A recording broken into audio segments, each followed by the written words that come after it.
আজকে 9 ফেব্রুয়ারি রবিবার। এখন বিকেলবেলা আমরা সবাই মিলে একটু বেরোলাম, যাচ্ছি একটা ক্যাফেতে।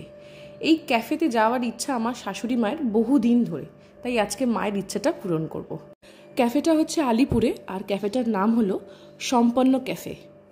তো আমরা ক্যাফেতে পৌঁছে গেছি। ক্যাফের ভেতরে ঢুকে ক্যাফেটেরিয়ার যে পরিবেশটা, সেই পরিবেশটা ব্যক্তিগতভাবে আমার ভীষণ ভালো লেগেছে। ক্যাফেটেরিয়ার ভেতরে সমানে পুরনো দিনের বাংলা গান চলছে এবং ক্যাফেটেরিয়ার ভেতরটা অনেক বড়, প্রচুর বসার জায়গা আছে। কলকাতার যা যা ঐতিহ্য প্রত্যেকটা জিনিস দিয়ে এই ক্যাফেটেরিয়াটা সাজানো। আর এই হলুদ কালো ট্যাক্সি দেখে সেই ছোটবেলায় ফিরে গেলাম। ছোটবেলায় কোথাও ঘুরতে গেলে এই হলুদ কালো ট্যাক্সিতে উঠে ঘুরতে যেতাম, ভীষণ নস্টালজিক ফিল হচ্ছিল। আমরা অর্ডার করেছিলাম ফিশ ফিঙ্গার, বারবিকিউ চিকেন আর কফি। ফিশ ফিঙ্গারটা কিন্তু পিওর ভেটকি মাছের ছিল এবং খেতেও কিন্তু বেশ ভালো ছিল।